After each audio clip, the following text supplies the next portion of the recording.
At the United Nations, Prime Minister Netanyahu vowed to finish the job in Gaza. No capitulation, no retreat, while slamming Western nations for rewarding terror with statehood. He denied charges of genocide, warning Iran that Israel's reach knows no limits. But just as his words echoed, Trump dropped a bombshell, a leaked Gaza peace plan that could end the war or set the stage for future conflict. All that and much more on today's Jerusalem Minute.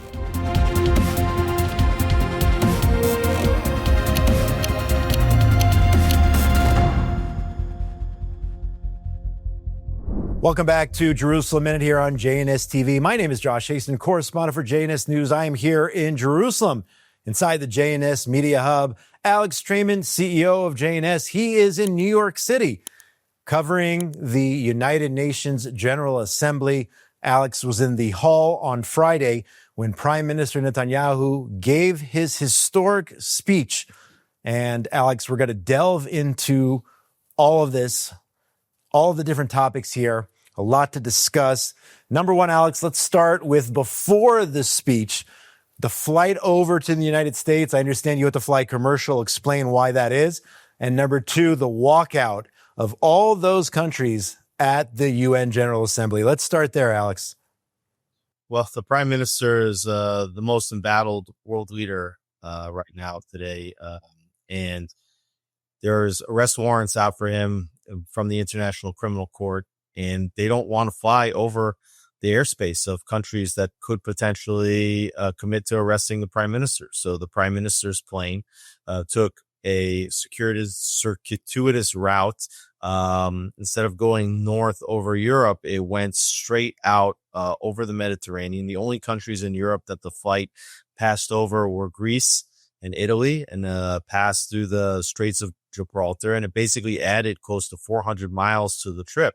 The prime minister's plane is not that large. It's not a brand new plane. It's new to the prime minister, but it's an older plane that the Israelis purchased for this purpose, to be the wing of Zion, the Air Force One of Israel. And because they were nervous that perhaps they would need to maneuver at some point, or just in case there were any kind of emergency contingencies, they wanted the fuel on the plane to be able to last the longest possible amount. So in order to facilitate that, they flew with a half-empty plane. So not only did all journalists fly commercially, but even members of the prime minister's own team, many of them flew commercially, specifically for the purpose of trying to just increase the fuel supply on the plane for the prime minister. This is where the prime minister of Israel is right now. So there you had the route of the flight having to go in this roundabout way, like no other leader has to do when flying from one country to another. And then the prime minister arrives in New York, and of course this was pre-planned. You had, I don't know how many countries it was, maybe you have an exact number, who got up and had this staged walkout. And ironically, I don't think any of these countries have ever walked out on terrorists and terror-supporting nations like Iran. Take your pick, but the democratically elected leader of the state of Israel, for that, they got up and walked out. Yeah, so, the prime minister of Israel is one of the world's most consequential leaders right now. Everybody cares what Israel does. And everybody has their interest in saying what Israel should be doing. And you might have thought, for example, that the prime minister would speak early in the week when all the other major leaders of the world are speaking. But no, the United Nations always schedules the prime minister of the state of Israel to speak on the final day of the General Assembly after most of the major world leaders have already left. Israel spoke 9 a.m. on Friday, just before Pakistan. And when he did speak, you had, the room was not anywhere near full, even when the prime minister was announced. But as soon as he was announced, I would say that about 75% of the people that were in the room, that had gone through the security screening to get into the room, you stood up and left. The prime minister's delegation had about 40 people. They're only allowed to bring 40. It's pretty ironic because the prime minister has a large following of support in New York City. You know, if the prime minister wanted to, and if he was permitted to, they could have filled the entire room, the entire gallery with supporters of the prime minister. But instead, the prime minister only gets about 40 tickets, which include his delegation and press. They're sitting all the way up in the back of the gallery. And also the speakers in the hall were low. So, you know, from the gallery where we were sitting, you know, you only heard the prime minister through almost an echo. You had to use the little earpiece that was connected to the side of the chair, which usually would be used for translations. And, you know, they create an atmosphere of, of discomfort for the prime minister. Now, fortunately, the prime minister is more familiar with the halls of the United Nations than almost any world leader. He's been the prime minister for 18 years. He's spoken at the United Nations at least a dozen times. And before that, he was Israel's ambassador to the United Nations. So, you know, he understands the ruse. He understands the charade. Despite the intentionally difficult conditions, the prime minister is very, very familiar and comfortable with these difficult settings and gave an important speech. Alex, so let's delve into the speech itself. First of all, Prime Minister Netanyahu said that Israel must finish the job in Gaza, that there would be no ceasefire until a victory. He insisted that Israel must press on with its operations against Hamas, and rejecting any call for a ceasefire, characterizing the war as existential, framing Israel's campaign as necessary to eradicate Hamas's military capabilities. Let's start with that.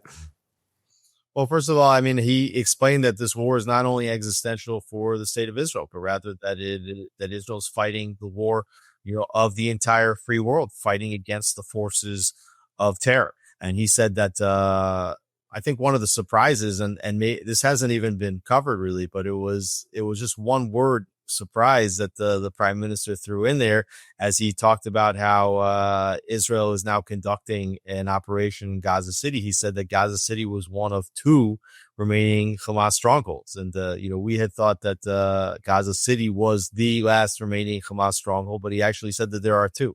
He didn't mention what the other one is. So meanwhile, Israel is moving forward with its campaign inside the Gaza Strip, inside Gaza City, rather, the largest city in the Gaza Strip. And I think that this war is going to continue to press on until Hamas decides to lay down its arms and release the hostages, which until now they've refused to do.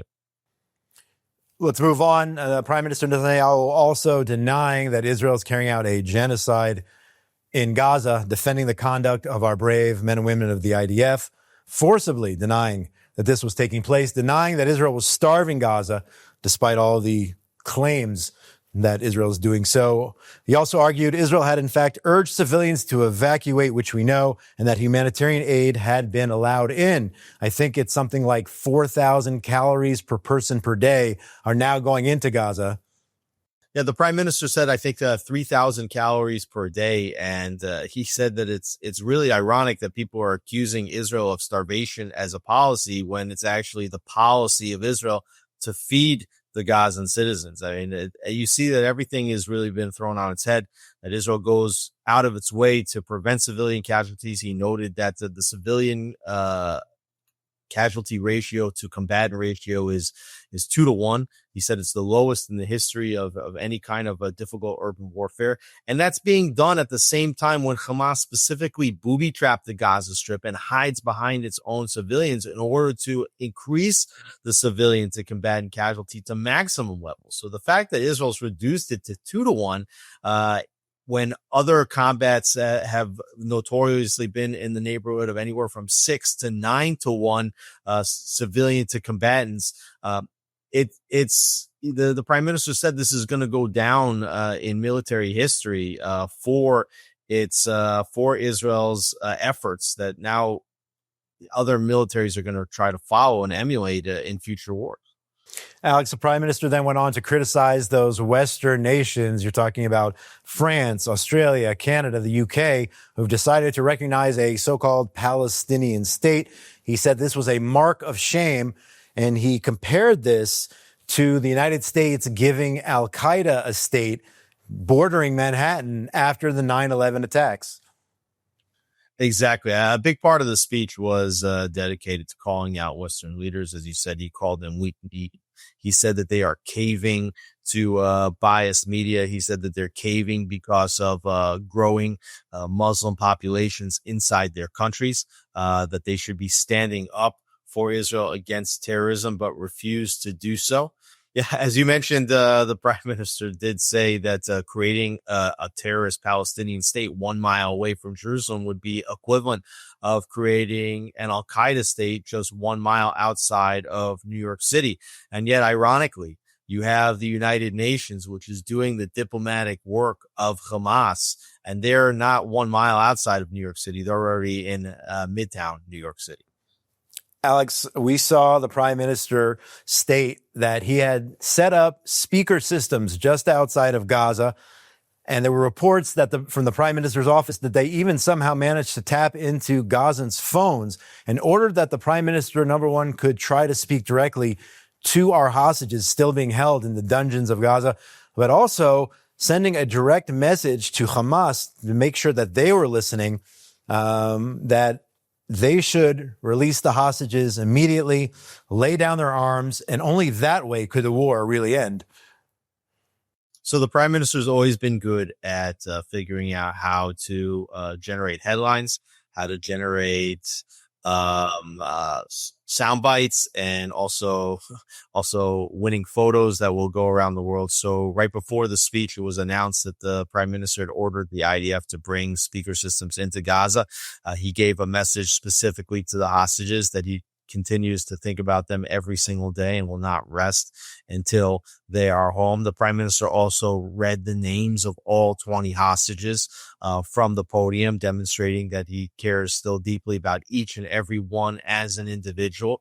And like you said, he also mentioned that they took over the cell phones of Hamas leaders, at least. We don't know if it was more than the Hamas leaders, calling for Hamas to lay down their arms and stating that if they do not, that Israel will hunt them down. Turning to the region, Netanyahu held up what he called a map of what he called the curse, illustrating Iran's network of terrorist proxies, Hezbollah, Hamas, the Houthis, warning Tehran there is no place in Iran where the long arm of Israel cannot reach. And of course, we saw the 12-day military campaign along with the United States back in June, in which Israel struck Iran's nuclear capabilities. And we've seen over the last year what Israel's done in terms of Hezbollah. We just commemorated the 1 year since the beeper attack, decimating Hamas, taking on the Houthis right now. Talk a little bit about the regional threats Israel's facing and how the prime minister addressed that. Well, the first part of the prime minister's speech kind of went through the trajectory of this war, obviously starting with the horrors of October 7th. He was actually wearing a pin that had a QR code on it, and he invited people to click and open that QR code where they would see photos and videos of footage of October 7th, some of that from Israeli security photos, some from the GoPro cameras of the Hamas terrorists that wanted to record their brutal massacre. But then the prime minister shifted and he talked about what Israel has accomplished, including taking out Hassan Nasrallah and Hezbollah, deterring it. As you mentioned correctly, it was just a year prior, actually at the United Nations, the prime minister was speaking when he had ordered just before the assassination of Hassan Nasrallah. It's probably likely that Netanyahu's speech last year was the last words that Nasrallah heard before hearing the bombs overhead that were going to ultimately end his life. How Israel had collapsed essentially the Assad regime and the Syrian military, and how the 12-day war to take out Iran's nuclear program and ballistic missile program would go down in, quote, the annals of history. He thanked President Trump for his action in bombing the Fordo nuclear reactor. That was the Operation Midnight Hammer. And so when you heard the prime minister speak, it was really pretty incredible to hear the way he laid out, what Israel has managed to accomplish. And I know that people believe that the war is dragging on too long. There's accusations, that Israel is dragging it out. But if you look at what Israel was able to accomplish, from Hamas to Hezbollah, dealing with the Houthis, dealing with Syria, dealing with Iran in this 2-year period. I mean, it's been a long and difficult period for Israel, but very, very successful and methodical. And I think that for a lot of people living in Israel and Jews that cared about Israel, they were concerned for a long time. How is Israel going to have the opportunity to dismantle and deter Hezbollah? How is Israel going to make sure that Syria is not utilized anymore as a land bridge for Iran to bring weapons and materials over to Hezbollah? How is Israel ever going to actually diffuse Iran's illicit nuclear weapons program? How is Israel ever going to diffuse the threat of Hamas? And what you see is over the last 2 years, and the prime minister laid this all out, Israel has really shifted the entire dynamic in the Middle East. So this curse that the prime minister held up actually really isn't much of a potent curse anymore. And the question is going to be whether the curse can turn into a blessing. Alex, the prime minister also spent a good amount of time framing Israel's fight as a fight for civilization versus barbarism. He described Israel as a democracy defending Western interests in the Western world against the radical Islamist forces. He said that criticism of Israel is part of the broader moral confusion or hypocrisy, accusing institutions and media of bias against the Jewish state. It's pretty self-explanatory. I mean, the prime minister gave it very, very hard to Western leaders. And you would think that these Western leaders that are the leaders of supposed democracies would be standing up for Israel. And what you see is that they're actually standing up for the terrorists that attacked Israel on October 7th. Alex, one last point. We've touched on this before, but Netanyahu, he's been known to do this over the years, using maps, props, visuals. You mentioned the QR code, which he had on his lapel. Talk about how important and significant it was for the prime minister. He seemed, by the way, in his element. And we know this is like his bread and butter, speaking in English in the United States at the UN. But talk about all the visuals he used during this speech in particular. Well, what's interesting is that a leader is not supposed to use props or visuals at the United Nations podium. So he comes in with his speech in a folder, and then he opens the folder, and sure enough, there are some props there. And he used a few. It's something that he's done. We remember in the past that he, talking about a nuclear Iran, he held up the bomb and he said the red line over here. He always puts in the sound bites. Remember, he talked about the nuclear duck of Iran a few years back. I think that the prime minister did a very, very good job, as he always does, of putting in the one-liners, the talking points that could create headlines. The prime minister really is as good a writer and deliverer of a speech, as any leader. And I think he delivered a good speech even under the difficult circumstances. Being in the hall of the United Nations, for example, that was empty, listening to that speech basically through a speaker, even when you're still in the same room, didn't give off the same kind of energy, for example, as when the prime minister spoke in the Congress back in July, where the room was completely full, standing room only. The speaker system was powerful, and the prime minister has this deep voice that resonates through the microphone, and it took over. It just created incredible energy inside the hall of Congress. Inside the hall of the United Nations, it was a much more difficult feat for the prime minister, but he handled it like a professional. Alex, I want to talk about Mahmoud Abbas's speech here in just a minute at the UN. But before we do that, I think it's important to talk about the meeting which Prime Minister Netanyahu is going to have with President Donald Trump on Monday. And there were indicators here that the president has put together a peace plan. I don't know if it's official, but certainly some of it has leaked or for whatever that's worth. And again, until it's official, we're not exactly sure what that plan is. Maybe you have some insight. But President Trump, Prime Minister Netanyahu, meeting on Monday to talk about all the issues, namely, and first and foremost, the war in Gaza. What do we know about what's going to happen during this meeting? Well, we don't really know what's going to happen in this meeting. It's similar to the meeting that the prime minister and the president had a couple months ago. We thought that perhaps there could be major announcements. There might not be any major announcements. The prime minister in his speech did reference that negotiations have started with Syria over some kind of a security arrangement.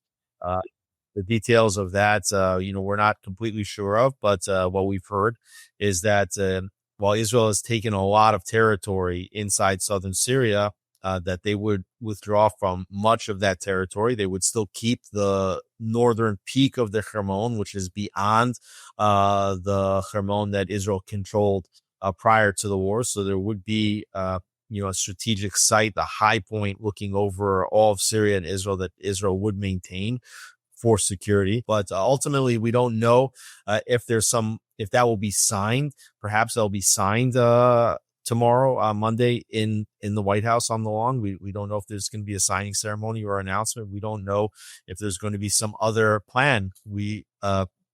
The president alluded to some kind of plan that he had for the end of conflict in Gaza, which called for much of what I think were Israel's demands, that Hamas lay down its arms, that the hostages would all be returned. He did speak about Israel releasing prisoners, which I think is disgusting, but this has been part of the process that Israel has committed to in terms of the getting back the 207 hostages, living and dead, that Israel has already recovered. They've given up security prisoners, terrorists sitting in jail, many with blood on their hands, in order to get back hostages. And some of the reports were that Israel might be willing to give up as many as 100 to 200 security prisoners with blood on their hands, if that would mean the return of all the hostages. So that could be part of the president's plan also. He talked about some kind of Arab multinational force providing security inside the Gaza Strip as the process of Hamas laying down their arms takes place. But then the thing that I saw, and I need to confirm this, I just saw this, I need to take another closer look, is that he said that ultimately Gaza would be handed over to the Palestinian Authority. And this is something that that Israel really didn't want to happen. The prime minister in his speech talked over and over again about how the Palestinian Authority is really not better than Hamas, how the Palestinian Authority literally pays terrorists to kill not only Jews and Israelis, but also Americans. He cited Taylor Force. So we know he did it on purpose, because we know that in the United States, they passed the Taylor Force Act specifically to forbid the transfer of U.S. aid over to the Palestinian Authority as long as these terror payments remain on the books. And the president did in his speech he said that there can't just be humanitarian aid for nothing. They can't just give aid and money over to the Palestinians without getting anything in return. And meanwhile, it's unclear that the Palestinians have anything to offer. When we heard Mahmoud Abbas give his speech, he called for, Hamas to give its arms to the Palestinian Authority, so that the Palestinian Authority could govern over the Gaza Strip. I mean, what an absurd idea that the weapons that Hamas has will get turned over to the Palestinian Authority, the ones that are paying the terrorists to kill Jews, right? When you talk about disarming Hamas, you don't mean just taking those weapons and giving it over to the other, what Mahmoud Abbas called legitimate security force that we know would just attack Israel anyway. I would encourage all viewers to go to jns.org throughout the week to make sure you stay informed in regard to all the latest between the meeting between Prime Minister Netanyahu and President Trump. But I want to focus on Abbas for a minute. By the way, Mahmoud Abbas not in the room. He had some kind of UN background, sitting in Ramallah, wherever he was, as the United States had the moral clarity not to allow the PA into New York, not to give them visas, which I highly respect that move. But Mahmoud Abbas, go ahead. And this is only because of President Trump. Yeah, for sure. We don't know, that this situation in the United States is going to continue. Not only do we have the situation where President Trump and the United States essentially blocked Mahmoud Abbas from coming into New York for the United Nations General Assembly, but you have the leading candidate for mayor in New York City, Mamdani, claiming that if he becomes the mayor, that he would facilitate the arrest of Benjamin Netanyahu if he touched down next year, for the UN General Assembly or came to New York for any other reason for that matter. So, this situation that where Israel enjoys the support of the United States, this could very well be temporary. We see what's going on in the United States. We see what progressive Democrats think about Israel and the prime minister. Quite frankly, we see what folks on the right are like Tucker Carlson and Candace Owens think and are saying about the prime minister. We have reasons to be concerned about whether Vice President J.D. Vance is aligned with President Trump on this or whether he's aligned with Tucker Carlson on this. So, no guarantees that the situation where Israel has free travel in New York versus Mahmoud Abbas will continue, and no guarantees that the pro-Israel policies, which I think are more important, like the president opting to strike against the Fordo reactor in Iran and providing 100% backing, as President Trump said in his speech to the United Nations for Israel, if that will continue into the future. To me, this was Abbas, even though he wasn't in the room, this was Abbas's opportunity to try to stay relevant. And I think he can thank Australia, the UK, France, Canada, those countries recognizing what a Palestinian state, which is really like Narnia. I don't even know where that is, but they're essentially giving him a lifeline there. And I think the most important thing that people should note is not only, not in terms of what Abbas actually said, but in terms of what he wore. He wore a key, both when he had that so-called two-state solution conference a few days before, I think on Tuesday, and then when he spoke again on Thursday, he wore the same key. And that is a symbol, what they call the right of return, which isn't actually a right, but it's their goal to not take over Judea and Samaria, and Abbas made it clear, but to go back to their homes before 1948 in places like Jaffa, Akko, Haifa. He said it loud and clear from the UN that his view and the view of the Palestinian Authority is to destroy the state of Israel, send all these refugees and their descendants back into Israel and decimate Israel through the demographics. I think that's important. The symbolism of what Mahmoud Abbas did there in terms of what he really is, what he really represents. I think that said everything right there. And you see, I was in New York City, for the past few days, and on Friday, you literally see on the subway, two lesbians walking, holding arms, and one of them's wearing a Free Gaza t-shirt that says "From the River to the Sea."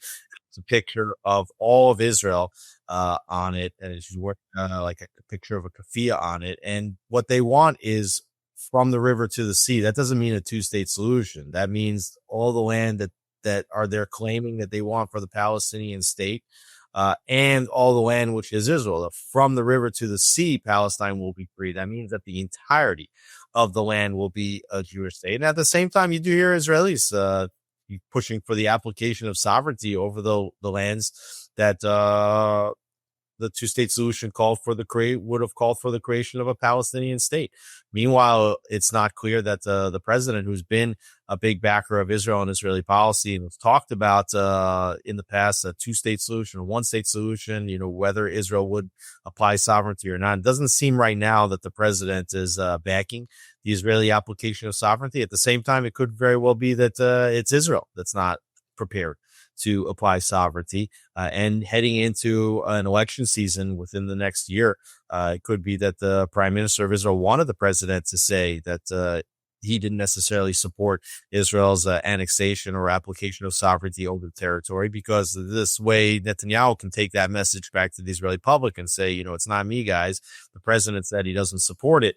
And I think Israelis understand, with the backing of the president, you don't go and do policies that will upset this president.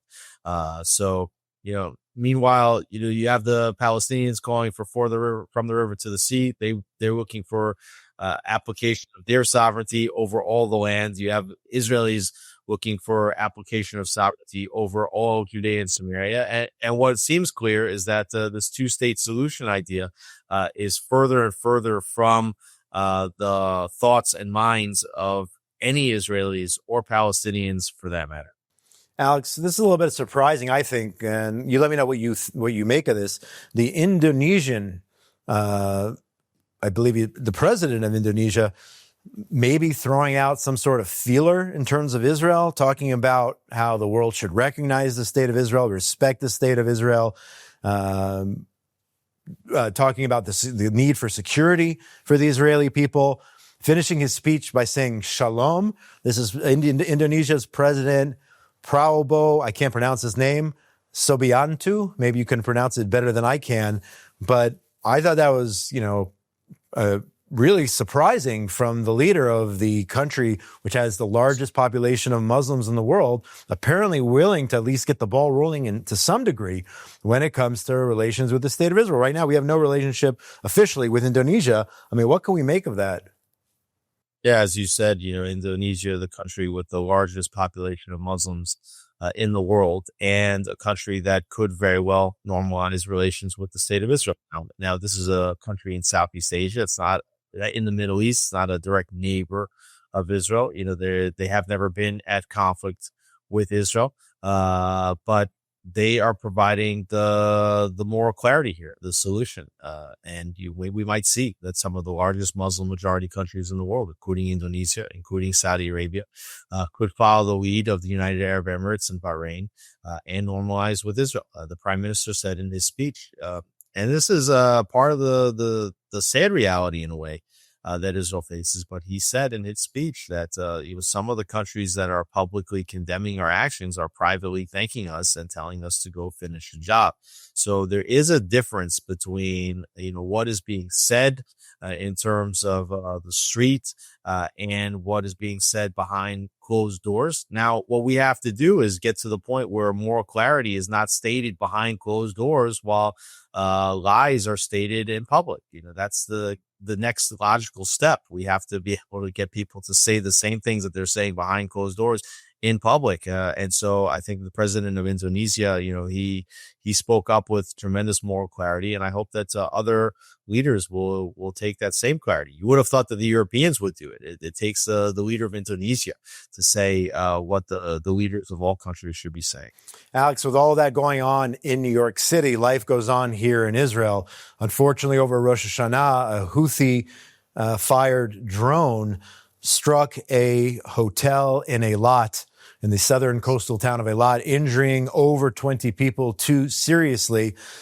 Later on, I would say 24 hours or so later, the IDF carried out the biggest strike to date against Houthi targets in the Yemeni capital of Sana'a. So things, Israelis still headed to the bomb shelters. We had a warning here just the other night.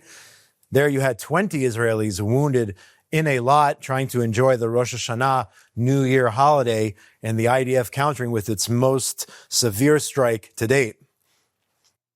Israel has sophisticated air defense. Drones are really not supposed to get through because unlike ballistic missiles that take just a matter of minutes to cross, from Yemen all the way through the atmosphere into Israel, drones take a long time to get to Israel. And you would think that the air defenses would be better, but there's no air defenses that are 100% right now. And that's what you see. And so as long as the Houthis continue to possess ballistic missiles, as long as they continue to possess drones, they'll continue firing them. Drones are not expensive to produce. Ballistic missiles are much less expensive to produce than the weapons that Israel uses to shoot down these ballistic missiles. And so they'll keep firing. And meanwhile, Israel has not figured out, even despite taking out, leadership of the Houthis, some of the leadership, and has hit a lot of infrastructure inside Yemen. Israel has not figured out how to completely dry up the attacks from the Houthis. Perhaps that will happen if some kind of a ceasefire is reached between Israel and Hamas in Gaza, or perhaps Israel will continue to find itself under the regular attack, even if it's just one drone at a time, one ballistic missile at a time.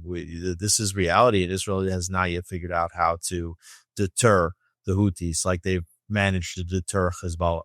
Alex, we're almost out of time, but I want to turn back to the UN, specifically ending the show this week, talking about sports. It's very rarely we talk about sports or weather or some of these other topics that you see on a newscast on our show, but it relates to Israel and it relates to the UN. You had experts this week call on FIFA and UEFA. These are international soccer bodies, both around the world and in Europe, calling on the suspension of the Jewish state from international competitions. It's particularly relevant now as Israel is currently, along with the other countries in the world, are trying to qualify for the 2026 FIFA World Cup in North America, Canada, the U.S., and Mexico. So in addition to walking out on Prime Minister Netanyahu, sports aren't supposed to be political, yet when it comes to Israel, somehow they are.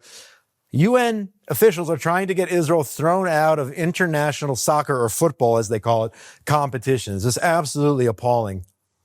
Well, it's not a new campaign. The Palestinians have been trying to use, cultural attacks, cultural boycotts against Israel for many years. And one of the reasons why, this is not going to succeed is because President Trump is still in office and because the World Cup's actually being held in the United States. But if the World Cup, for example, was going to be held in France or in the UK, for example, in the future, perhaps Israel would not fare as strongly in terms of just getting their soccer team and to be able to play in the international competition. And really like soccer and art, and this is the answer to war. This is the antidote to war, is culture. And Israel excels in all kind of culture and sports. You don't see the Palestinians with strong arts, strong sports teams. They don't invest in that. They invest in terror tunnels and rockets. Israel invests heavily into culture. It's why the Israeli society is a healthy and happy society, because we have sports, because we have culture, because we like life. And that's exactly what the international community and the Palestinians, want to shut down. They don't want Israel to celebrate life. They don't want Israelis to have a normal life. They don't want the prime minister to be able to travel. They don't want the soccer team to be able to participate in FIFA. They want all kind of boycotts, cultural boycotts, economic boycotts, divestment sanctions. And ultimately, they want from the river to the sea. They want all the Jews to jump into the sea and leave them alone, so that they can create a new terror state in the Middle East, along with all the other terror states that are already there. Alex, at the same time, ESPN actually reported last night that Israel's premier tech cycling team was excluded from a race in Italy. The excuse was that the race officials couldn't protect the Israeli team from what they call Palestinian protests. So they basically just said to the Israeli team, sorry, we can't protect you. Goodbye. So they threw them out of this cycling race. So again, as a big sports fan, these things make me crazy, whether it's soccer / football or cycling or any other sport where they're trying to exclude Israelis, Jews from competing. It just makes me crazy. But we're out of time. I just want you to have the opportunity to give us your final thoughts there before you prepare to cover Prime Minister Netanyahu's meeting with President Trump tomorrow, and then other meetings before heading back to Jerusalem for next week's show.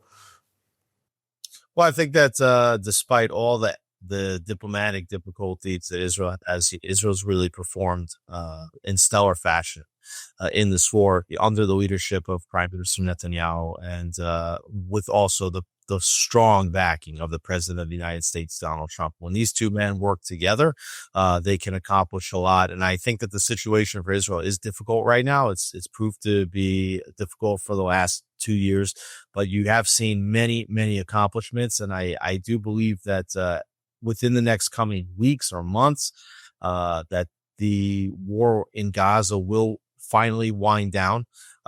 And, having another couple of years, at least with the President of the United States backing, I think that Israel can, turn the page on this war, and has actually made itself much stronger. And I think that ultimately Israel's ushering in an era of peace. I think it's hard for people to see that right now, but in defending its enemies all around the region, what's happened is that ultimately, Israel is creating the conditions where it can remain in the region in a strong and peaceful way. And hopefully we will start to see the signing of normalization agreements, the security arrangements, whether that's with Syria, whether that's with Saudi Arabia, whether that's Indonesia or other countries around the region. So hopefully in the years ahead, a lot better news than the type of news that we get from those Western weak-kneed leaders, as Netanyahu called them, that are caving into the pressures of biased media and into the growing Muslim populations within their country. So we just have to continue to keep the pace, to hold the fort, keep fighting, and ultimately keep winning. Alex Strayman, CEO of JNS, looking forward to all of your coverage from the Big Apple of everything going on there in regard to Prime Minister Netanyahu's trip to New York. Have a safe trip home. Looking forward to seeing you here back in studio next week. Thanks so much, Josh. Looking forward. and Yom Kippur to you. Yeah, Gemar Chatima Tova, have a meaningful fast. And to all our listeners out there and all our viewers, have a meaningful fast, meaningful Yom Kippur for everyone who celebrates.